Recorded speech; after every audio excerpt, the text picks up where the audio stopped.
आपके जीवन का हर दुख एक चेन रिएक्शन का नतीजा है। एक ऐसी श्रृंखला जो शुरू होती है एक छोटी सी भूल से, अज्ञान से।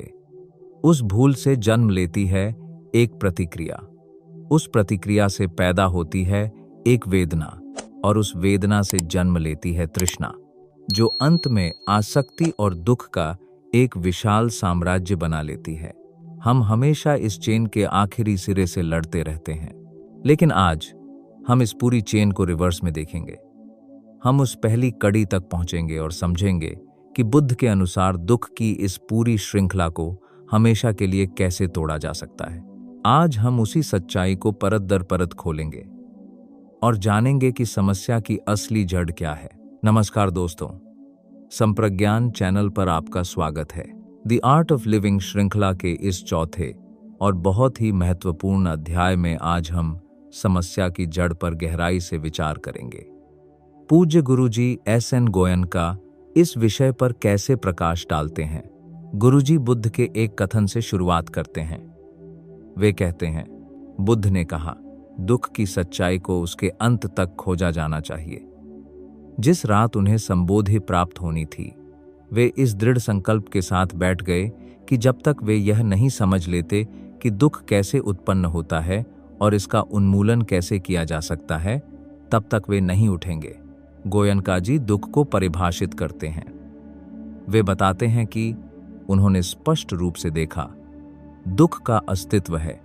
यह एक अपरिहार्य तथ्य है, चाहे यह कितना भी अप्रिय क्यों न हो। दुख जीवन की शुरुआत के साथ ही शुरू हो जाता है। हमें गर्भ की सीमाओं के भीतर अपने अस्तित्व का कोई सचेत स्मरण नहीं है, लेकिन सामान्य अनुभव यह है कि हम उससे रोते हुए बाहर निकलते हैं। जन्म एक बड़ा आघात है। जीवन शुरू करने के बाद हम सभी बीमारी और बुढ़ापे के दुखों का सामना करने के लिए बाध्य हैं। फिर भी चाहे हम कितने भी बीमार हों, कितने भी क्षीण और जर्जर हों, हम में से कोई भी मरना नहीं चाहता, क्योंकि मृत्यु एक बड़ा दुख है। गुरुजी आगे कहते हैं, हर जीवित प्राणी को इन सभी दुखों का सामना करना पड़ता है, और जैसे जैसे हम जीवन से गुजरते हैं, हम अन्य दुखों, विभिन्न प्रकार के शारीरिक या मानसिक पीड़ा का सामना करने के लिए बाध्य होते हैं। हम अप्रिय से जुड़ जाते हैं और प्रिय से अलग हो जाते हैं। हम जो चाहते हैं उसे पाने में असफल रहते हैं। इसके बजाय हमें वह मिलता है जो हम नहीं चाहते। ये सभी स्थितियां दुख हैं। दुख के ये उदाहरण किसी भी व्यक्ति के लिए आसानी से स्पष्ट हैं जो इसके बारे में गहराई से सोचता है। लेकिन भावी बुद्ध की सीमित व्याख्याओं से संतुष्ट नहीं होने वाले थे। उन्होंने दुख की वास्तविक प्रकृति का अनुभव करने के लिए अपने भीतर खोज जारी रखी, और उन्होंने पाया कि पंच स्कंधों के प्रति आसक्ति ही दुख है। बहुत गहरे स्तर पर दुख वह अत्यधिक आसक्ति है जो हम में से प्रत्येक ने इस शरीर और इस मन के प्रति विकसित कर ली है, जिसमें इसकी संज्ञानात्मकता, धारणाएं, संवेदनाएं और प्रतिक्रियाएं शामिल हैं। लोग अपनी पहचान अपने मानसिक और शारीरिक अस्तित्व से दृढ़ता से चिपके रहते हैं, जबकि वास्तव में केवल विकसित होती प्रक्रियाएं हैं। स्वयं के एक अवास्तविक विचार से यह चिपकाव, जो वास्तव में लगातार बदल रहा है, दुख है। दुख के मूल में जो आसक्ति है, गोयनका जी उसके कई प्रकार बताते हैं। वे कहते हैं कि आसक्ति कई प्रकार की होती है। सबसे पहले इंद्रिय सुख की तुष्टि की तलाश की आदत के प्रति आसक्ति है।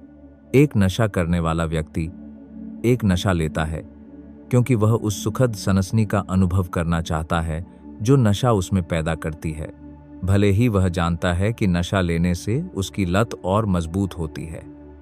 उसी तरह हम तृष्णा की स्थिति के आदी हैं। जैसे ही एक इच्छा पूरी होती है, हम दूसरी उत्पन्न करते हैं। वस्तु गौण है।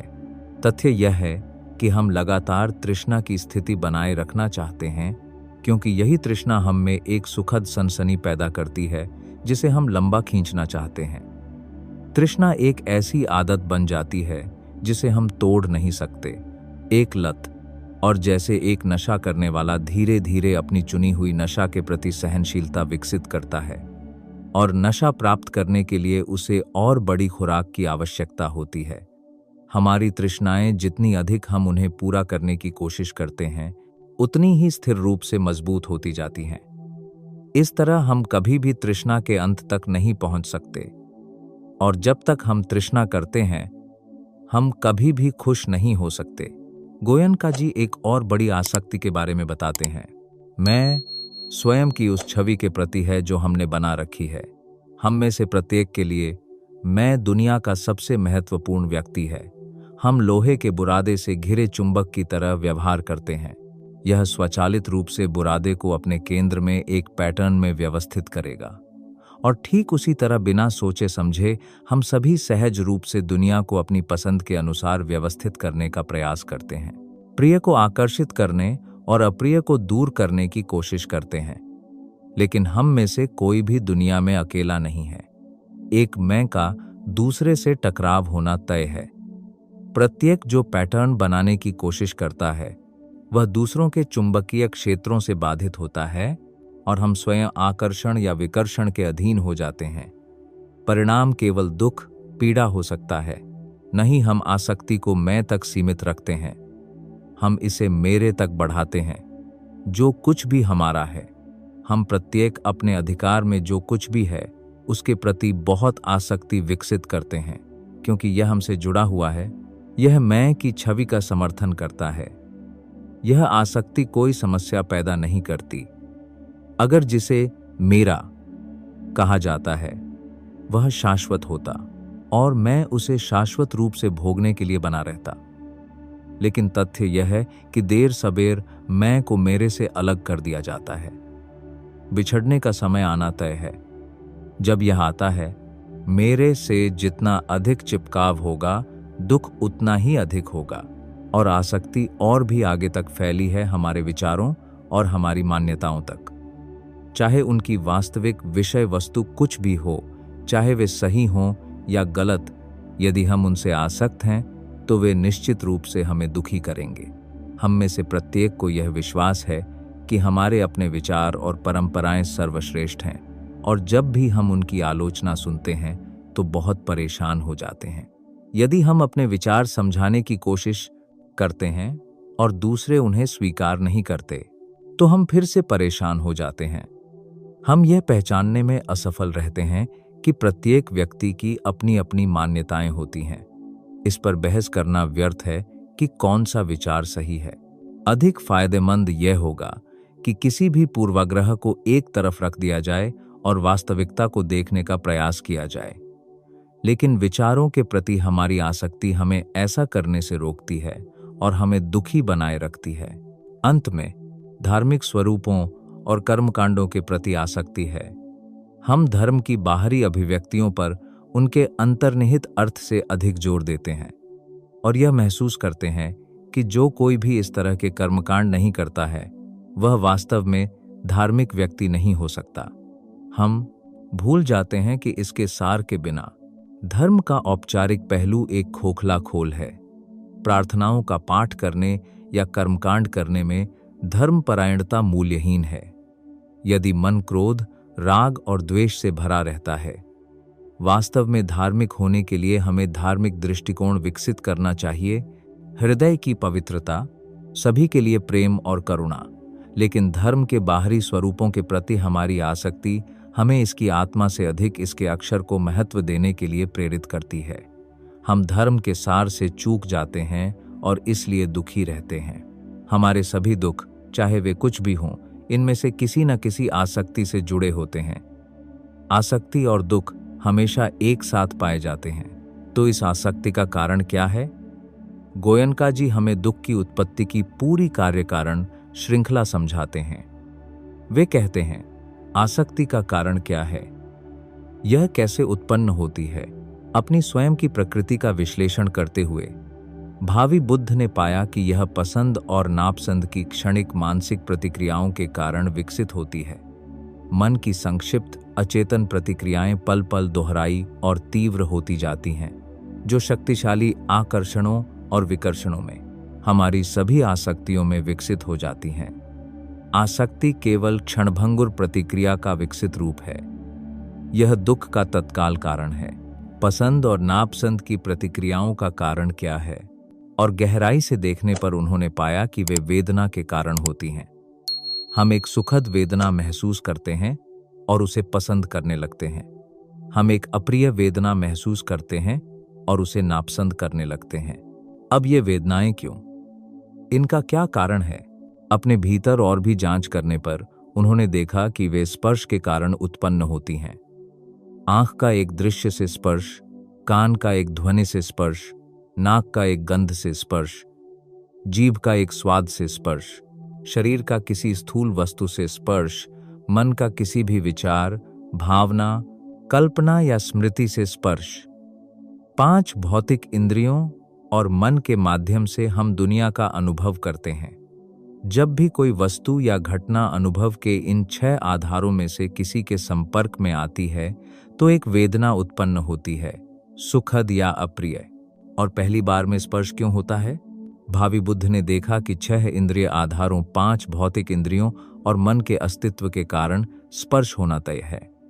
दुनिया अनगिनत घटनाओं से भरी है। दृश्य, ध्वनियां, गंध, स्वाद, बनावट, विभिन्न विचार और भावनाएं। जब तक हमारे इंद्रिय काम कर रहे हैं, स्पर्श अपरिहार्य है। तो फिर 6 इंद्रिय आधार क्यों मौजूद हैं? क्योंकि वे मन और पदार्थ के प्रवाह के आवश्यक पहलू हैं। और मन और पदार्थ का यह प्रवाह क्यों? इसका क्या कारण है? भावी बुद्ध ने समझा कि यह प्रक्रिया चेतना के कारण उत्पन्न होती है। संज्ञान का कार्य जो दुनिया को ज्ञाता और ज्ञेय, विषय और वस्तु, मैं और अन्य में विभाजित करता है। इस विभाजन से पहचान जन्म का परिणाम होता है। हर पल चेतना उत्पन्न होती है और एक विशिष्ट मानसिक और शारीरिक रूप धारण करती है। अगले ही पल फिर से चेतना थोड़ा अलग रूप ले लेती है। किसी के पूरे अस्तित्व के दौरान चेतना बहती है और बदलती है। अंत में मृत्यु आती है, लेकिन चेतना वहां नहीं रुकती। बिना किसी अंतराल के अगले ही पल यह एक नया रूप धारण कर लेती है। एक अस्तित्व से दूसरे अस्तित्व तक, जीवन के बाद जीवन, चेतना का प्रवाह जारी रहता है। तो फिर चेतना के इस प्रवाह का क्या कारण है? उन्होंने देखा कि यह प्रतिक्रिया के कारण उत्पन्न होता है। मन लगातार प्रतिक्रिया कर रहा है और प्रत्येक प्रतिक्रिया चेतना के प्रवाह को गति देती है ताकि यह अगले क्षण तक जारी रहे। एक प्रतिक्रिया जितनी मजबूत होती है उतनी ही अधिक गति वह देती है। एक पल की हल्की प्रतिक्रिया चेतना के प्रवाह को केवल एक पल के लिए बनाए रखती है, लेकिन अगर पसंद और नापसंद की वह क्षणिक प्रतिक्रिया तृष्णा या द्वेष में तीव्र हो जाती है तो यह शक्ति प्राप्त करती है और चेतना के प्रवाह को कई क्षणों, मिनटों, घंटों तक बनाए रखती है। और अगर तृष्णा और द्वेष की प्रतिक्रिया और भी तीव्र हो जाती है तो यह प्रवाह को दिनों, महीनों, शायद वर्षों तक बनाए रखती है। और अगर जीवन भर कोई व्यक्ति कुछ प्रतिक्रियाओं को दोहराता और तीव्र करता रहता है तो वे इतनी शक्ति विकसित कर लेते हैं कि चेतना के प्रवाह को न केवल एक क्षण से अगले क्षण तक, एक दिन से अगले दिन तक, एक वर्ष से अगले वर्ष तक, बल्कि एक जीवन से अगले जीवन तक बनाए रख सकें। और इन प्रतिक्रियाओं का कारण क्या है? गुरुजी बताते हैं। वास्तविकता के गहरे स्तर पर अवलोकन करते हुए उन्होंने समझा कि प्रतिक्रिया अज्ञान के कारण होती है। हम इस तथ्य से अनभिज्ञ हैं कि हम प्रतिक्रिया करते हैं और जिसके प्रति हम प्रतिक्रिया करते हैं उसकी वास्तविक प्रकृति से अनभिज्ञ हैं। हम अपने अस्तित्व की अनित्य, अनात्म प्रकृति से अनभिज्ञ हैं और इस बात से भी अनभिज्ञ हैं कि इससे आसक्ति दुख के सिवा कुछ नहीं लाती। अपनी वास्तविक प्रकृति को न जानते हुए हम आंख मूंदकर प्रतिक्रिया करते हैं, यह भी न जानते हुए कि हमने प्रतिक्रिया की है। हम अपनी अंधी प्रतिक्रियाओं में लगे रहते हैं और उन्हें तीव्र होने देते हैं। इस प्रकार हम अज्ञान के कारण प्रतिक्रिया करने की आदत में कैद हो जाते हैं। इस प्रकार दुख का चक्र घूमना शुरू होता है। यदि अज्ञान उत्पन्न होता है तो प्रतिक्रिया होती है। यदि प्रतिक्रिया उत्पन्न होती है तो चेतना होती है। यदि चेतना उत्पन्न होती है तो नाम रूप होते हैं। यदि नाम रूप उत्पन्न होते हैं तो 6 इंद्रियां होती हैं। यदि 6 इंद्रियां उत्पन्न होती हैं तो स्पर्श होता है। यदि स्पर्श उत्पन्न होता है तो वेदना होती है। यदि वेदना उत्पन्न होती है तो तृष्णा और द्वेष होते हैं। यदि तृष्णा और द्वेष उत्पन्न होते हैं तो उपादान आसक्ति होता है। यदि उपादान आसक्ति उत्पन्न होता है तो भव होने की प्रक्रिया होता है। यदि भव होने की प्रक्रिया उत्पन्न होता है तो जन्म होता है। यदि जन्म उत्पन्न होता है तो जरा और मरण होते हैं। साथ में शोक, परिदेवना, शारीरिक और मानसिक दुख और क्लेश होते हैं। इस प्रकार इस संपूर्ण दुख राशि की उत्पत्ति होती है। कार्य कारण की इस श्रृंखला सशर्त उत्पत्ति के द्वारा हम अपने वर्तमान अस्तित्व की स्थिति में लाए गए हैं और भविष्य में दुख का सामना करते हैं। अंत में सत्य उनके लिए स्पष्ट हो गया। दुख हमारी वास्तविक प्रकृति की सच्चाई के बारे में, मैं नामक घटना के बारे में अज्ञान से शुरू होता है और दुख का अगला कारण है संस्कार, प्रतिक्रिया की मानसिक आदत। अज्ञान से अंधे होकर हम तृष्णा और द्वेष की प्रतिक्रियाएं उत्पन्न करते हैं जो आसक्ति में विकसित होती हैं, जिससे सभी प्रकार की नाखुशी होती है। प्रतिक्रिया करने की आदत ही कर्म है जो हमारे भविष्य को आकार देता है और प्रतिक्रिया केवल हमारी वास्तविक प्रकृति के बारे में अज्ञान के कारण ही उत्पन्न होती है। अज्ञान, तृष्णा और द्वेष वे 3 जड़ें हैं जिनसे जीवन में हमारे सभी दुख उत्पन्न होते हैं। दुख की उत्पत्ति को समझने के बाद गुरुजी हमें इससे बाहर निकलने का मार्ग भी दिखाते हैं। वे समझाते हैं कि दुख और उसकी उत्पत्ति को समझने के बाद भावी बुद्ध ने अगले प्रश्न का सामना किया। दुख को कैसे समाप्त किया जा सकता है?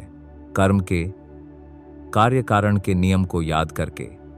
यदि यह होता है तो वह होता है। इसके उत्पन्न होने से वह उत्पन्न होता है। यदि यह नहीं होता है तो वह नहीं होता है। इसके निरोध से वह निरुद्ध हो जाता है। बिना कारण के कुछ भी नहीं होता। यदि कारण का उन्मूलन कर दिया जाए तो कोई प्रभाव नहीं होगा। इस तरह दुख की उत्पत्ति की प्रक्रिया को उल्टा किया जा सकता है। यदि अज्ञान का उन्मूलन हो जाए और वह पूरी तरह से निरुद्ध हो जाए तो प्रतिक्रिया निरुद्ध हो जाती है। यदि प्रतिक्रिया निरुद्ध हो जाती है तो चेतना निरुद्ध हो जाती है। यदि चेतना निरुद्ध हो जाती है तो नाम रूप निरुद्ध हो जाते हैं। यदि नाम रूप निरुद्ध हो जाते हैं तो 6 इंद्रियां निरुद्ध हो जाती हैं। यदि 6 इंद्रियां निरुद्ध हो जाती हैं तो स्पर्श निरुद्ध हो जाता है। यदि स्पर्श निरुद्ध हो जाता है तो वेदना निरुद्ध हो जाती है। यदि वेदना निरुद्ध हो जाती है तो तृष्णा और द्वेष निरुद्ध हो जाते हैं। यदि तृष्णा और द्वेष निरुद्ध हो जाते हैं तो उपादान आसक्ति निरुद्ध हो जाता है। यदि उपादान आसक्ति निरुद्ध हो जाता है तो भव होने की प्रक्रिया निरुद्ध हो जाता है। यदि भव होने की प्रक्रिया निरुद्ध हो जाता है तो जन्म निरुद्ध हो जाता है। यदि जन्म निरुद्ध हो जाता है तो जरा और मरण निरुद्ध हो जाते हैं, साथ में शोक, परिदेवना, शारीरिक और मानसिक दुख और क्लेश भी। इस प्रकार इस संपूर्ण दुख राशि का निरोध हो जाता है। गोयनका जी कहते हैं, यदि हम अज्ञान को समाप्त कर दें तो कोई अंधी प्रतिक्रिया नहीं होगी जो अपने साथ हर तरह के दुख लाए। और यदि कोई और दुख नहीं है तो हम वास्तविक शांति, वास्तविक सुख का अनुभव करेंगे। दुख का चक्र मुक्ति के चक्र में बदल सकता है। संबोधि प्राप्त करने के लिए सिद्धार्थ गौतम ने यही किया था। यही उन्होंने दूसरों को करने के लिए सिखाया। उन्होंने कहा, स्वयं ही गलत कर्म करके तुम स्वयं को मलिन करते हो। स्वयं ही गलत न करके तुम स्वयं को शुद्ध करते हो। हम अपनी पीड़ा का कारण बनने वाली प्रतिक्रियाओं के लिए स्वयं उत्तरदायी हैं। अपनी जिम्मेदारी को स्वीकार करके हम दुख का उन्मूलन करना सीख सकते हैं। गोयनका जी क्रमिक अस्तित्वों के प्रवाह, जो कि बुद्ध ने बताया था, को समझाते हैं कि सशर्त उत्पत्ति के चक्र द्वारा बुद्ध ने पुनर्जन्म या संसार की प्रक्रिया की व्याख्या की। उनके समय के भारत में इस अवधारणा को सामान्यतः एक तथ्य के रूप में स्वीकार किया जाता था। आज बहुत से लोगों के लिए यह एक अपरिचित, शायद अमान्य सिद्धांत लग सकता है। हालांकि इसे स्वीकार या अस्वीकार करने से पहले व्यक्ति को यह समझना चाहिए कि यह क्या है और क्या नहीं है। संसार बार बार के अस्तित्व का चक्र है, अतीत और भविष्य के जीवनों का उत्तराधिकार। हमारे कर्म वह शक्ति हैं जो हमें जीवन दर जीवन धकेलती हैं। प्रत्येक जीवन निम्न या उच्च वैसा ही होगा जैसे हमारे कर्म थे, निम्न या श्रेष्ठ। इस संबंध में यह अवधारणा उन कई धर्मों से मौलिक रूप से भिन्न नहीं है जो एक भविष्य के अस्तित्व की शिक्षा देते हैं, जहां हम इस जीवन में अपने कर्मों के लिए दंड या पुरस्कार प्राप्त करेंगे। बुद्ध ने हालांकि यह महसूस किया कि सबसे उत्कृष्ट अस्तित्व में भी दुख पाया जा सकता है, इसलिए हमें एक सौभाग्यशाली पुनर्जन्म के लिए प्रयास नहीं करना चाहिए, क्योंकि कोई भी पुनर्जन्म पूरी तरह से सौभाग्यशाली नहीं होता है। हमारा लक्ष्य बल्कि सभी दुखों से मुक्ति होना चाहिए। जब हम खुद को दुख के चक्र से मुक्त करते हैं, तो हम किसी भी सांसारिक सुख से बढ़कर एक निर्मल सुख का अनुभव करते हैं। बुद्ध ने इसी जीवन में ऐसे सुख का अनुभव करने का एक तरीका सिखाया। संसार एक आत्मा या स्व के देहांतरण का लोकप्रिय विचार नहीं है, जो बार बार के अवतारों के माध्यम से एक निश्चित पहचान बनाए रखता है। बुद्ध ने कहा, ठीक यही है जो नहीं होता है। उन्होंने इस बात पर जोर दिया कि कोई अपरिवर्तनशील पहचान नहीं है जो जीवन दर जीवन गुजरती है। यह ठीक वैसा ही है जैसे गाय से दूध आता है, दूध से दही, दही से मक्खन, ताजे मक्खन से घी, घी से घी की मलाई। जब दूध होता है तो उसे दही या ताजा मक्खन या घी या मलाई नहीं माना जाता है। इसी तरह किसी भी समय केवल अस्तित्व की वर्तमान स्थिति को ही वास्तविक माना जाता है, न कि अतीत या भविष्य की। बुद्ध ने न तो यह माना कि एक स्थिर आत्म तत्व क्रमिक जीवनों में पुनर्जन्म लेता है, और न ही यह कि कोई अतीत या भविष्य का अस्तित्व नहीं है। इसके बजाय उन्होंने महसूस किया और सिखाया कि केवल भव प्रक्रिया, होने की प्रक्रिया ही एक अस्तित्व से दूसरे अस्तित्व तक जारी रहती है, जब तक कि हमारे कर्म इस प्रक्रिया को गति देते रहते हैं। वे आगे कहते हैं कि भले ही कोई वर्तमान के अलावा किसी अन्य अस्तित्व में विश्वास न करे, फिर भी सशर्त उत्पत्ति के चक्र की प्रासंगिकता है। हर पल जब हम अपनी अंधी प्रतिक्रियाओं से अनभिज्ञ होते हैं, हम दुख पैदा करते हैं जिसका अनुभव हम यहीं और अभी करते हैं। यदि हम अज्ञान को दूर कर दें और आंख मूंद कर प्रतिक्रिया करना बंद कर दें, तो हम परिणामी शांति का अनुभव यहीं और अभी करेंगे। स्वर्ग और नर्क यहीं और अभी मौजूद हैं। उनका अनुभव इसी जीवन में, इसी शरीर के भीतर किया जा सकता है। बुद्ध ने कहा, भले ही कोई यह माने कि कोई दूसरा लोक नहीं है, अच्छे कर्मों के लिए कोई भविष्य का पुरस्कार या बुरे कर्मों के लिए कोई दंड नहीं है, फिर भी इसी जीवन में व्यक्ति घृणा, द्वेष और चिंता से खुद को मुक्त रखकर खुशी से रह सकता है। अतीत या भविष्य के अस्तित्व में विश्वास या अविश्वास के बावजूद हम अभी भी वर्तमान जीवन की समस्याओं का सामना करते हैं, जो हमारी अपनी अंधी प्रतिक्रियाओं के कारण होती हैं। हमारे लिए सबसे महत्वपूर्ण यह है कि हम इन समस्याओं को अभी हल करें, प्रतिक्रिया की आदत को समाप्त करके अपनी पीड़ा को समाप्त करने की दिशा में कदम उठाएं और अभी मुक्ति के सुख का अनुभव करें। अब अध्याय के अंत में दिए गए कुछ व्यावहारिक प्रश्नों पर आते हैं और देखते हैं कि गुरुजी उनका क्या उत्तर देते हैं। जब उनसे पूछा जाता है कि क्या अन्याय से घृणा या स्वतंत्रता की इच्छा जैसी तृष्णाएं कुशल हो सकती हैं, तो गोयनका जी उत्तर देते हैं, द्वेष और तृष्णा कभी भी कुशल नहीं हो सकते। वे हमेशा आपको तनावग्रस्त और दुखी करेंगे। यदि आप मन में तृष्णा या द्वेष के साथ कार्य करते हैं, तो आपका लक्ष्य सार्थक हो सकता है, लेकिन आप उसे प्राप्त करने के लिए एक अस्वस्थ साधन का उपयोग करते हैं। बेशक आपको खुद को खतरे से बचाने के लिए कार्य करना होगा। आप भय से अभिभूत होकर ऐसा कर सकते हैं, लेकिन ऐसा करने से आप एक भय ग्रंथि विकसित करते हैं जो लंबे समय में आपको नुकसान पहुंचाएगी। या मन में घृणा के साथ आप अन्याय से लड़ने में सफल हो सकते हैं, लेकिन वह घृणा एक हानिकारक मानसिक ग्रंथि बन जाएगी। आपको अन्याय से लड़ना चाहिए, आपको खुद को खतरे से बचाना चाहिए, लेकिन आप ऐसा संतुलित मन से बिना तनाव के कर सकते हैं। और एक संतुलित तरीके से आप दूसरों के प्रति प्रेम से कुछ अच्छा हासिल करने के लिए काम कर सकते हैं। मन का संतुलन हमेशा मददगार होता है और सर्वोत्तम परिणाम देगा। जब उनसे पूछा जाता है कि जीवन को और अधिक आरामदायक बनाने के लिए भौतिक वस्तुओं को चाहने में क्या गलत है, तो गोयनका जी उत्तर देते हैं, यदि यह एक वास्तविक आवश्यकता है तो इसमें कुछ भी गलत नहीं है, बशर्ते आप उससे आसक्त न हों। उदाहरण के लिए, आप प्यासे हैं और आप पानी चाहते हैं, इसमें कुछ भी अस्वस्थ नहीं है। आपको पानी की आवश्यकता है, इसलिए आप काम करते हैं, उसे प्राप्त करते हैं और अपनी प्यास बुझाते हैं। लेकिन अगर यह एक जुनून बन जाता है तो यह बिल्कुल भी मदद नहीं करता, यह आपको नुकसान पहुंचाता है। आपको जिन भी आवश्यकताओं की आवश्यकता है उन्हें प्राप्त करने के लिए काम करें। यदि आप कुछ पाने में असफल रहते हैं तो मुस्कुराएं और एक अलग तरीके से फिर से प्रयास करें। यदि आप सफल होते हैं तो जो आपको मिलता है उसका आनंद लें, लेकिन बिना आसक्ति के।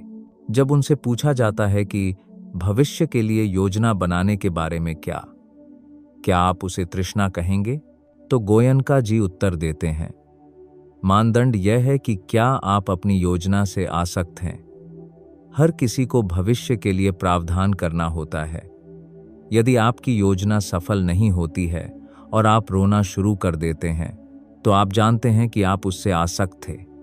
लेकिन यदि आप असफल हैं और फिर भी मुस्कुरा सकते हैं, यह सोचते हुए, ठीक है, मैंने अपना सर्वश्रेष्ठ किया, तो क्या हुआ अगर मैं असफल हो गया, मैं फिर से कोशिश करूंगा, तो आप अनासक्त भाव से काम कर रहे हैं और आप खुश रहते हैं। जब उनसे पूछा जाता है कि आसक्ति के बिना दुनिया कैसे काम कर सकती है, यदि माता पिता अनासक्त होते तो वे अपने बच्चों की परवाह भी नहीं करते।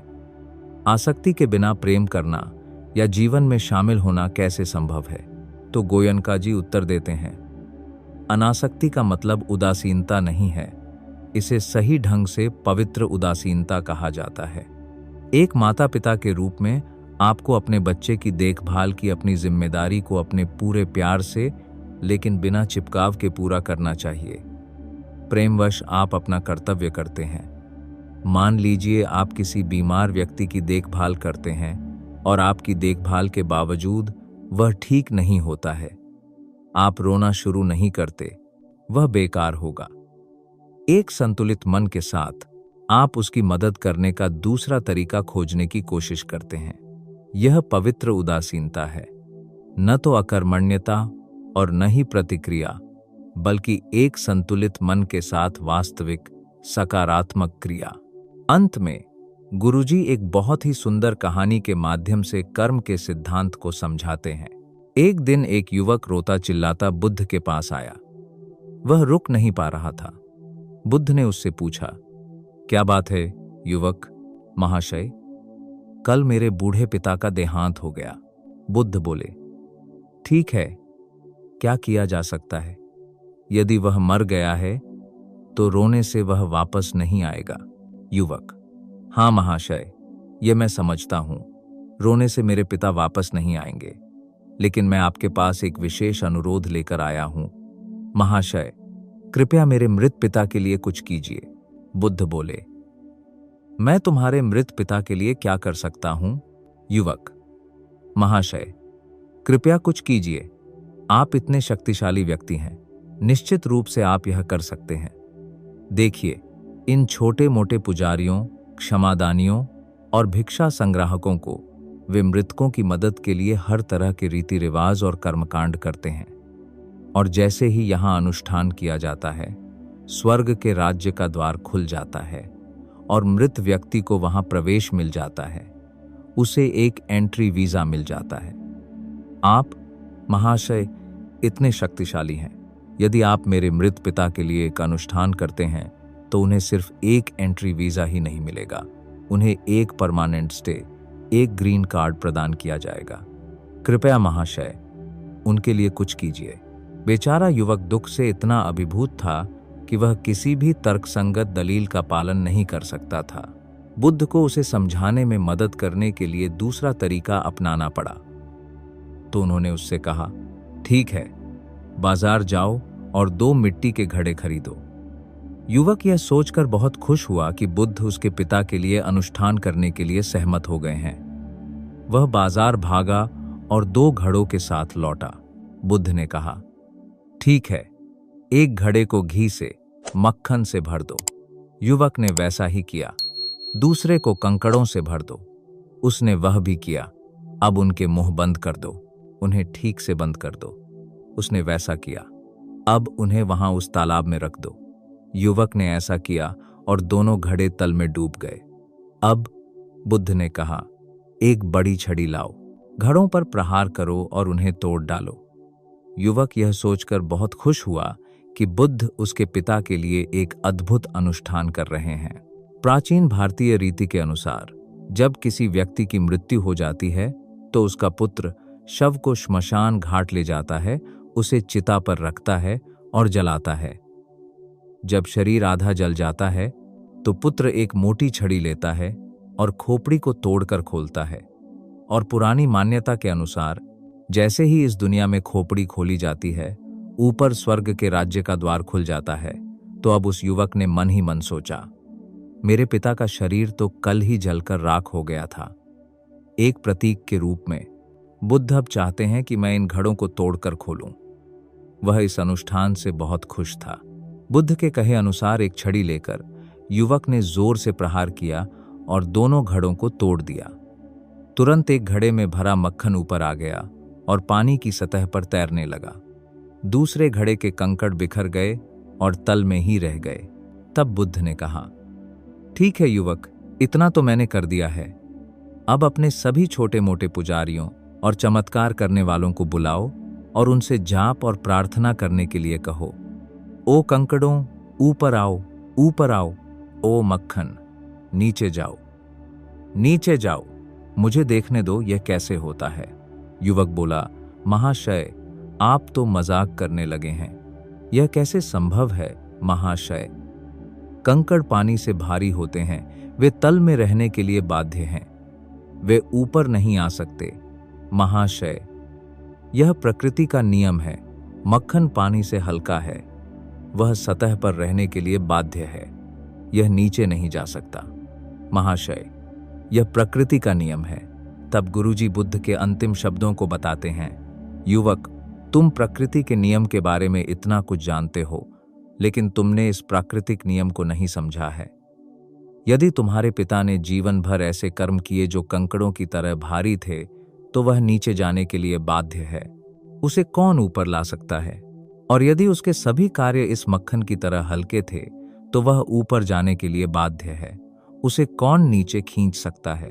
और अंत में गोयनका जी कहते हैं, जितनी जल्दी हम प्रकृति के नियम को समझते हैं और उस नियम के अनुसार जीना शुरू करते हैं, उतनी ही जल्दी हम अपने दुख से बाहर आ जाते हैं। तो यह था जीने की कला का अध्याय 4। गुरुजी ने हमें सिखाया कि कैसे हम अपने दुखों की जड़ को समझकर और प्रकृति के नियम के अनुसार जीकर उनसे मुक्त हो सकते हैं। भवतु सब्ब मंगलम, सबका मंगल हो। तो दोस्तों, यह थी S.N. गोयनका जी की किताब द आर्ट ऑफ लिविंग का 4था अध्याय। अगर आपको हमारा यह वीडियो पसंद आया और इससे कुछ नया सीखने को मिला, तो कृपया इसे लाइक करें, शेयर करें और संप्रज्ञान परिवार का हिस्सा बनने के लिए चैनल को सब्सक्राइब जरूर करें और बेल आइकॉन भी दबा दें, ताकि आपको नए वीडियो की जानकारी तुरंत मिल जाए। अगले वीडियो में हम इस किताब के अगले भाग पर चर्चा करेंगे, तो अगला वीडियो जरूर देखें। मिलते हैं अगले वीडियो में। धन्यवाद।